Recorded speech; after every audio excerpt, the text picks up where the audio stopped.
Hey, what's happening, world? I am your man Ray Senior, and this is In Case You Missed It. All right, y'all. So let's check it out. First thing in hip hop news, it looks like Megan Thee Stallion says she's coming back with her alter ego, Tina Snow. Right. So she mentioned that on Twitter. When I first heard about her, that's who I knew her as. I didn't know, the name of the mixtape. I think was called Tina Snow. It was a little bit more street, a little bit harder than kind of what she's doing right now after her commercial success. So I'm happy to see it, man. She went hard, and that's what first attracted me to her music. You know what I'm saying? So can't wait for that one. All right, in some R&B news, we've got a guy named Tone Stith. He's got a new song called Devotion. To me, dude kind of sounds like a combination of Maxwell and Chris Brown combined, man. Kind of young dude. Man, I think he's going to go, you know what I'm saying? I think he's going to go far, man. He's got kind of a unique style, but at the same time, it's a little bit modern and familiar so that, he can catch some of the young people, you know what I'm saying, and put them on. So I think old boy's going to be dope, man. All right, with the movies, we've got a movie called Spider-Man Into the Spider-Verse, and that came out in about 2018. When I was first reading about it, they were talking about Issa Rae in the sequel to this show, into the movie. She's going to be playing one of the voices. It's an animated movie. I thought, man, it'd be kind of corny, man. So I watched the trailer of it, the one that was made in 2018. And yo, man, it looks pretty dope, man. You know what I'm saying? Got a large cast. It's diverse. Men, women, black, white, the whole thing. You know what I'm saying? So a little bit of everybody there. And then of course, Issa Rae is going to come in on the sequel to this show that dropped in 2018, and she's going to play the voice of Spider Woman. So that's going to be pretty dope, man. I love to see Issa Rae doing big things. I'm a big fan of her show, Insecure. I've been watching it, since it first dropped, man. So I hope she goes all the way. All right, finally in sports, we are going to talk about, of course, the Showtime pay-per-view event between Logan Paul and Floyd Mayweather, right? So we all know Floyd Money Mayweather, you know what I'm saying? Boxing great. But you may not be familiar with this guy, Logan Paul. Him and his brother are YouTube stars. I don't know much about them.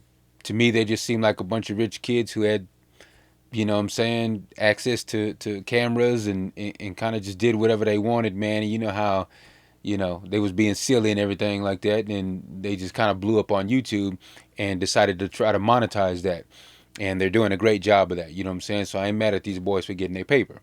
But what I am mad at is that I spent $50 on this pay-per-view, you know what I'm saying? And it was straight trash. Now, I wasn't expecting much, I already knew that this kid couldn't be in the same ring with Floyd, but he's like 6'1" and a half. He's probably about 200 pounds, something like that. Floyd ain't number 154 or 5'8", you know what I'm saying? But he's a professional.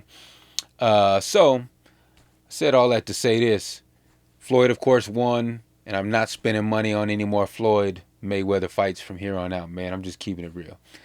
In lesser known boxing news, though, there was a couple of an earlier fight, and it was with Chad Johnson. Y'all may know him as his AKA is Ocho Cinco, right? He used to play for the Bengals. He was a wide receiver way back in the day. Maybe not way back in the day, but it's a little bit older. And then so he decided to jump in a boxing ring with an ex MMA fighter named Brian Maxwell. Now I've never heard of Brian Maxwell, but off the rip, I'm thinking you used to be a pro fighter. You should smash on Ocho Cinco. Um, Ocho Cinco caught him early. I don't know, maybe it was the second round or something like that, early in the fight. Just hit him. He didn't knock him out or anything like that. He hit the MMA fighter. And then, but in the fourth round, Chad Johnson got introduced to the whole, combat sport thing. Oh boy, hit him and dropped Ocho Cinco, and Ocho Cinco got up kind of dazed and wobbly leg, you know what I'm saying, and trying to dap him up. I'm like, bro, you in a fight, you don't dap this fool up, you know what I'm saying? Say that for after the fight. So anyway, man, that's your sports news. Coming up, we've got an interview with the Boston Rays producer who goes by the name SK the Greatest. All right, y'all, in case you missed it, I'm here with my man SK the Greatest. What's going on, SK? What's happening, Ray? You down here? We chilling.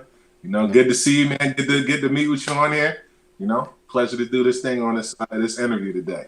Yeah, man, I appreciate you being here, man. It's been a minute, man. Um, for those that don't know, man, me and SK go way back, man. I don't know. I, you remember what year that? So I met SK at a beat battle a long time ago, man, years ago. I don't even know what year that was. Do you remember that, man?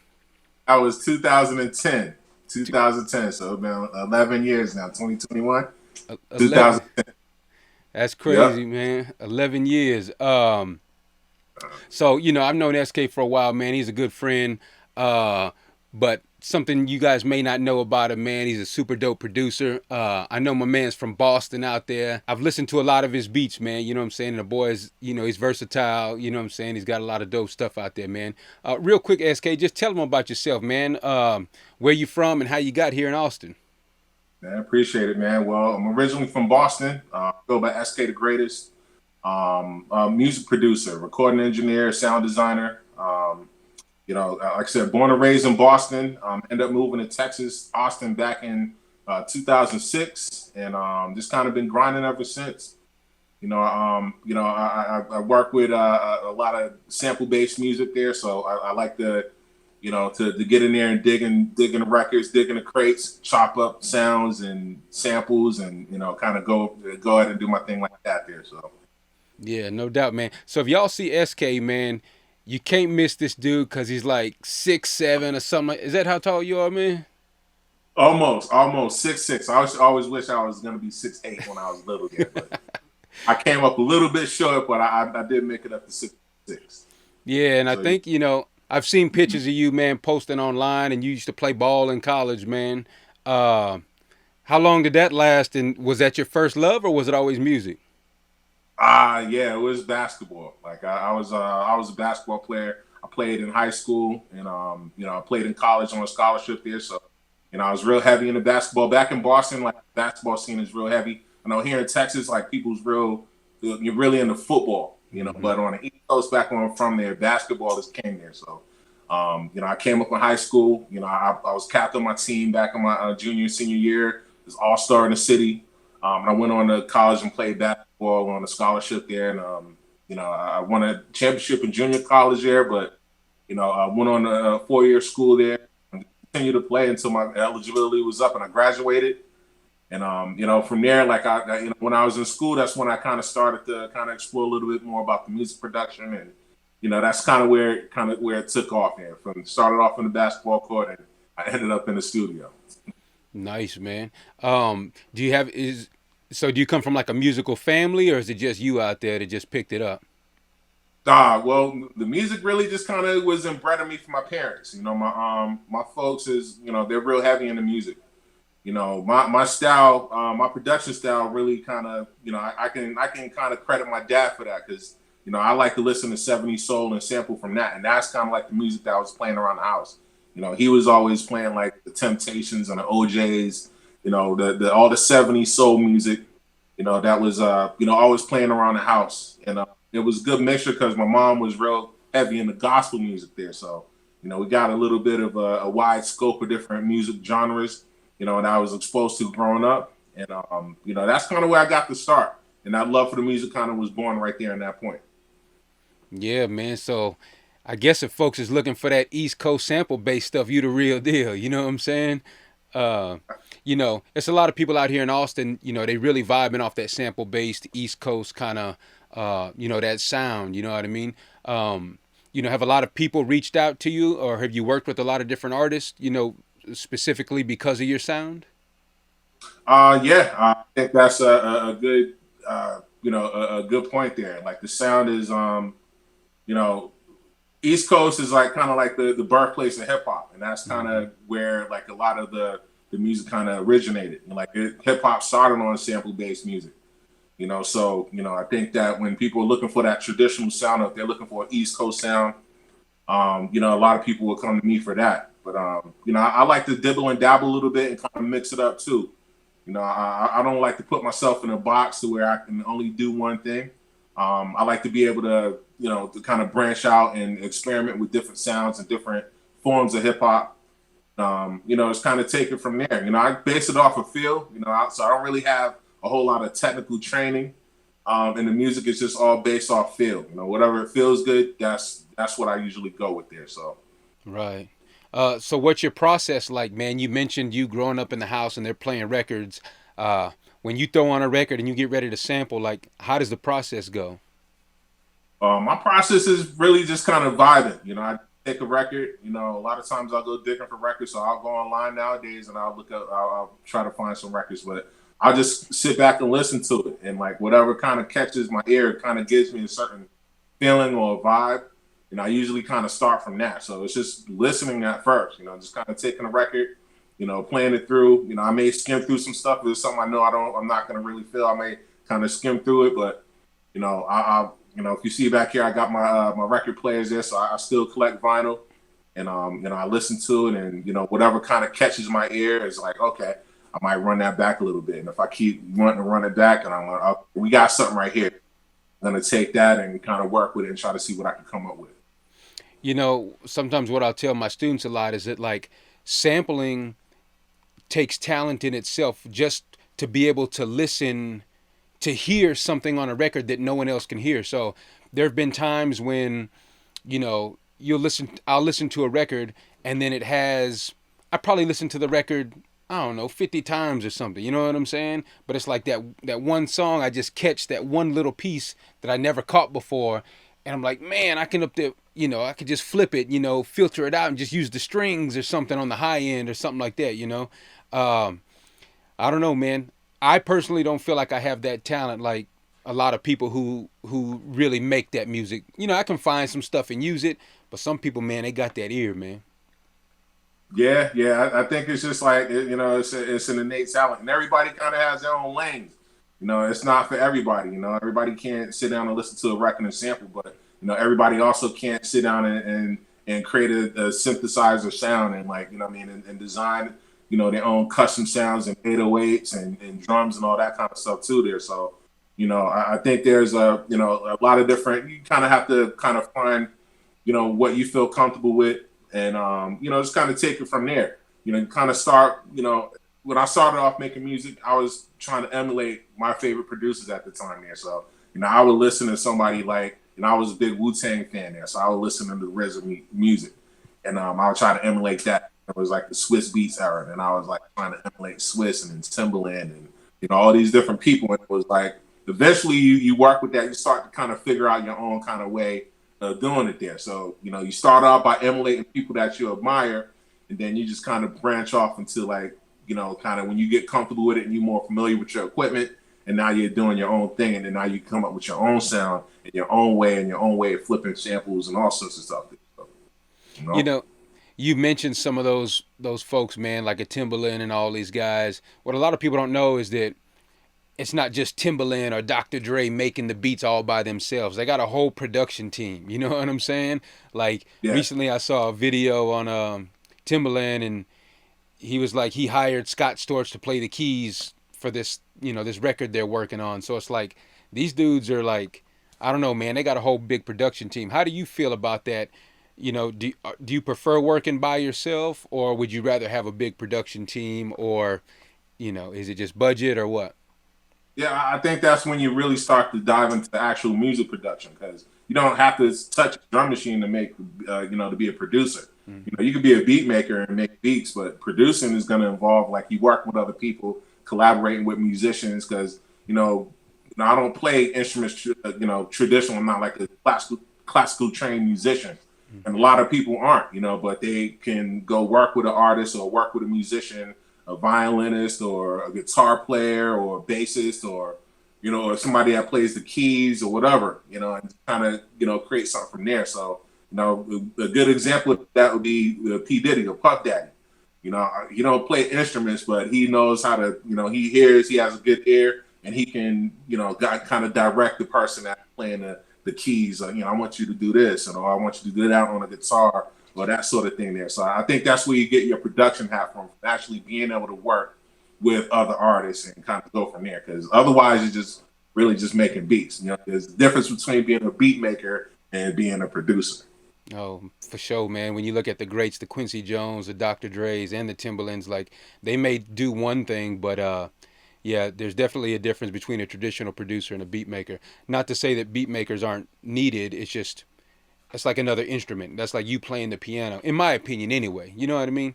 Um, Speaking of man, working with other artists, I saw that you did a song one time with, is it Lady Shacklin and Anastasia Hara? Is that correct? Yep, yep. It's a song called "Sometimes." That's a track that came out on the Cake Project. There it was spearheaded by Anastasia. Hmm. But Lady Shaka and I are good friends. You know, we've been knowing each other for a long time, and you know, she had hit me up and asked me to make a beat for her. At the time, I was going through like personal tragedy because my brother had just passed, Hmm. and I was going through that whole grief process and that healing, and I wasn't able to make beats for a while. Then out of the blue, she had hit me up one time and asked me if I would make a track for a song she had. She already had the idea and everything how it would go, and she had already written to the written the song or the lyrics, but she needed a track to go with it there. So we kind of put our minds together. We were able to come up with that track, and it came out pretty dope, man. This to this day, it's one of my favorite tracks that I produced. But I was happy to be able to to kind of have that collaboration, to have that relationship that we can go in and make some make a piece of dope music, man. I think it came out pretty dope. Yeah, man. I had an interview with Anastasia recently, and I've been known she was a dope artist. But Lady Shacklin, I saw her in a video, I guess about a month ago, and she's still going hard, man. She was in a booth killing it. So I was like, okay, I see you, man. So, yeah, man, Oh y'all yeah. definitely need to go check that out there. Yeah, Lady Shacklin go hard, man. She's a dope songwriter, singer, artist. She's like, man, she inspires me. When I get around her, it's like, man, I feel like, and yeah, we're gonna go do something, man. Let's go in the lab, let's go put something down there. Cause I feel like she got like she's one of those people that has a special talent. And definitely, people need to recognize and go check her out, and and listen to her music, man, because she's very, very talented. Sure. All right, so I saw recently too, man. You did I guess you created a sample pack. I saw it on some of the bigger name websites, and I was like, man, that boy SK doing things, man. Tell us a little bit about that. Yeah, yeah. So I got with my I connected with Keith Clizark. Clizark is he's a music producer from the West Coast. He was in the Snoop Dogg camp. Coming up doing like East Siders music and stuff like that, like platinum producer. He lives out here in Dallas now, and we had connected a couple years ago. He was looking for producers to create sound packs, and I connected with him, and from there is just just kind of building, just going through and creating these sound packs that can be distributed and sold on different websites like Big Fish Audio and different sites like that where you can go buy sample packs there. So the one I did is called Soul Hop Essentials. That's it's available now, so go check for it. Gonna be coming with some new stuff pretty soon. But yeah, that was a good connect, and that happened because I was I got connected with Keith by EHA the Spiritual. He's actually an artist that I worked with on my first album. He's he has that kind of Bone Thug style. Where he's like that twister kind of rap style. Where he's real nice with it. But I connected with him, and from that I got connected with Keith, and that's how the sound. All right, so it sounds like you got good relationships with a lot of artists and producers. Like, has it always been love with you, or what I'm saying, have you ever felt any kind of competition or anything like that? You know how some artists are. I think on a certain level, it's always like at least a level of friendly competition, Mm-hmm. But I always operate by you give respect, you get respect. You know what I mean? And I always approach people the way I want to be approached. I'm saying so. I'm cordial to people. I like to network and build relationships, and I think that's important. To be able to especially coming into a new city. Like I don't know anybody in Austin when I first moved down here, so it's the music scene was all new to me. And I was still learning at that point as well there. So, being able to connect with different people and learn from them, and then kind of enhance my skills in the process. I think all that comes from building relationships. So, When you come into a situation, I think it's definitely best to kind of take that approach. Be friendly, be inviting, be cordial, be just be open minded enough to work with people and learn from them, and then kind of go from there. But at the same time, you have beat battles and stuff like that happen around the city there. So you still have, like I said, that friendly competition there. But I kind of equated that back to like like I said, like playing basketball. Like you be on the court, you might have another player that you respect, but you always like to kind of go against them and test your skills against them. You know what I mean? And you both kind of help each other grow in the process there. So that's kind of like my philosophy overall with as far as like the music production and the scene and everything there. Yeah, yeah. You can't get past the competition, man. It's hip hop. I feel like I'm to the age now to where I don't know.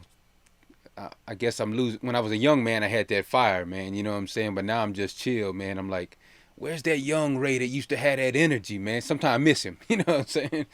I mean, you get to the point where it's not even like I don't know, like I don't really feel like I'm going to be doing beat battles and all that kind of stuff all the time. I think that's more so for the young folks. I like done that and kind of moved on from it there. But as far as like I just take it from the aspect of like in the sharpen my skills. I always feel like I got stuff to learn. When I'm sitting in the lab and I'm working on music, I always feel like I can pick up new skills. I still feel like I haven't done my best work. So that's kind of like my approach. I feel like I can always get better. I can always improve, sonically, my techniques and, maybe, picking up different styles or different, elements from modern music, and trying to all incorporate it all into one to where it makes sense. I want to sound like I'm trying to force, a sound to come out like, what the latest hit is. But, I want to kind of, take my style and kind of modernize it here. No, you got to, man. Look, man. I don't feel like we're ever gonna learn everything there is to know about music, just because number one, there's so many different types of music around the world, so many different music theories. There's not only just Western music theory with, the stuff that we know, but you got all those Asian theories and Japanese scales is what they're using in these trap beats a lot now. Um, Mm-hmm. but that's one thing I kind of tell the young producers. I'm like, it's cool that you got this trap stuff down, you know what I'm saying? But like, what you gonna do next year when trap isn't in style anymore? You know what I'm saying? Like, you gotta, you know what I'm saying? Know how to make a West Coast beat, sample based beats, R&B. You know what I'm saying? Like popular music, like pop music. You know what I'm saying? All that, and then combine them. You know what I'm saying? So I definitely think it's important to be able to, kind of mix it up a bit. You don't want to be known as a one trick pony. mm, So, definitely get out there and kind of flex your chops and, don't be afraid to experiment. A lot of stuff, a lot of the stuff you may come up with is going to come from experimentation. There's some things I've done that was by accident, but it was like, I mm-hmm. liked it, but it was like, okay, I'm going to rock with that. It's that sort of thing there. So, don't be afraid to experiment, don't be afraid to challenge yourself and try something different, and just don't, get stuck in a box where you kind of repeatedly making the same sound and beat over and over and over again there. Once it gets repetitive, it gets boring there. So, I think that in order to keep your listeners, attuned to what you're doing there, just keep switching it up and keep doing new things. Yeah. Just a side note for some of those up and coming producers or people that are just getting into it. Um, it's great to use loops and stuff like that, samples. Nothing wrong with it. You know what I'm saying? But I say, what I always tell people is use that stuff for when you're trying to give it to artists and you're trying to put it on Spotify and doing that whole thing.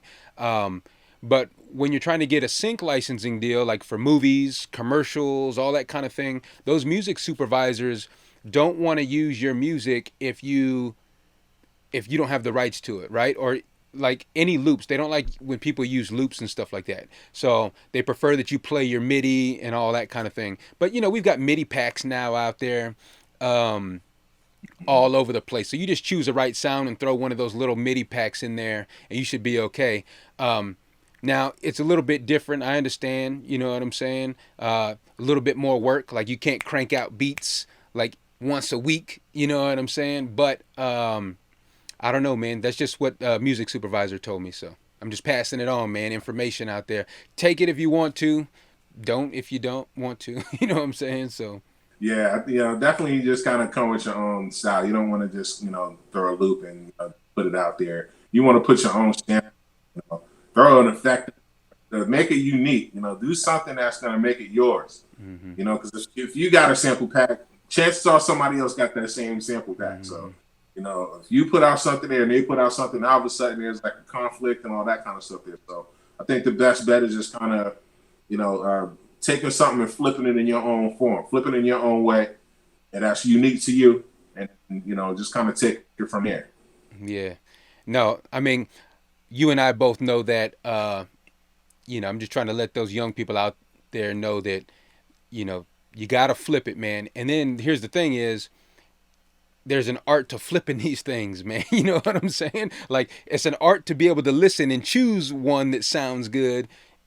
And then the other half of the battle is you got to flip it to where it's unrecognizable or nobody has used it before in order to put it out there and to make it unique. So, yeah, man, it's Yeah, a you got and to be that comes creative. from that experimentation, and just taking the time, to learn your craft and kind of sharpen your skills with it. Because you might be at one point at the beginning where you might take a sample and then you just that's what it is. But gradually you'll get to the point where you can take a sample and you can like chop the different sounds, and now you can make your own arrangement on the sound and interpret it in your own way to where it's unique to you. And that's what I mean about like kind of finding your own style. Maybe starting out at first, you might be there may be somebody you want to emulate, but after a while, you just gradually pick up on your own style. And as you get comfortable, learning your equipment and learning your technique, you get that stuff down, and then all of a sudden you have the ability to kind of come with your own sounds. Man, I hope they appreciate all this game you giving up, man. You know what I'm saying? I mean, I hope somebody finds it useful. Yeah. I know somebody, somebody out there may be listening there, but what I would say is I was like I say, I would just encourage you to have an open mind and be, take an experimental approach to music. Because as far as like hip hop, there's so much ground that has yet to be explored. There's so much, Hmm. there's like even like if you sample, there's so many records that people haven't even touched. There's so Mm-hmm. many hidden gems. That's why I like to go and to dig for records.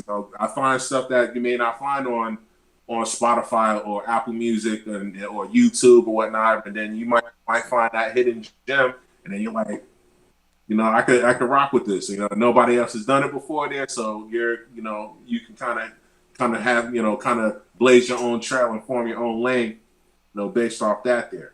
All right, so tell everybody a little bit about the name of your company and how you came about creating that guy.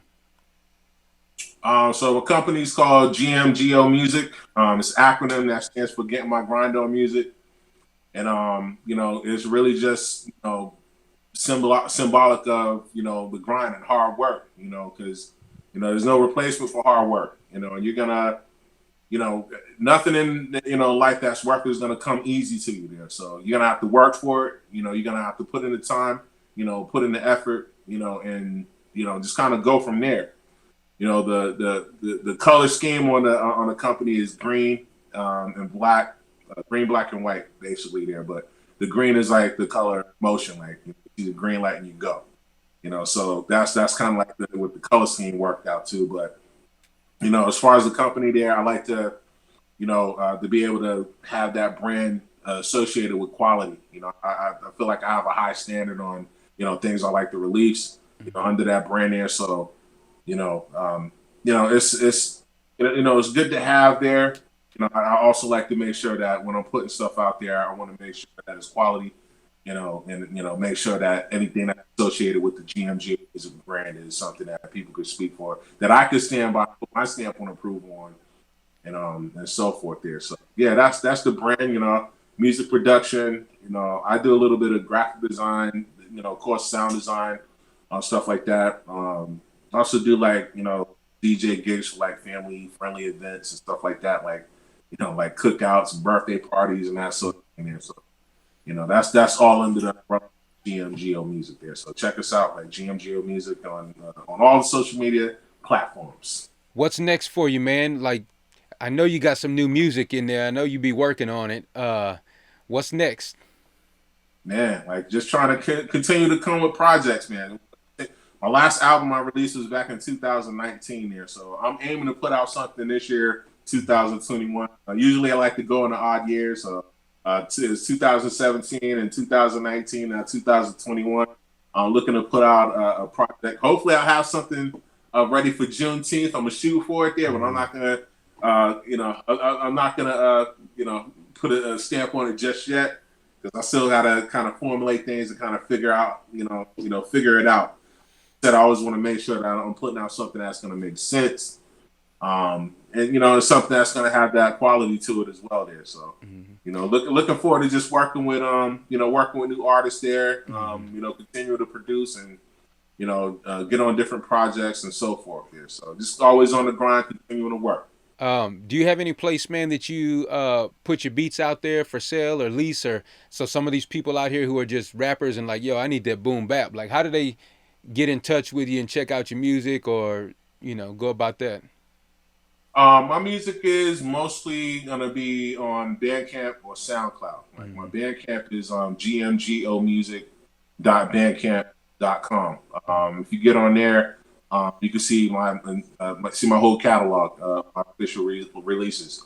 On SoundCloud, I have my SK the Greatest page, and I actually have an original production playlist where I put out beats, where it just be like, my different collaborations or it'd be different tracks or instrumentals that I'll put out and I'll drop every here and there. So, definitely check those out.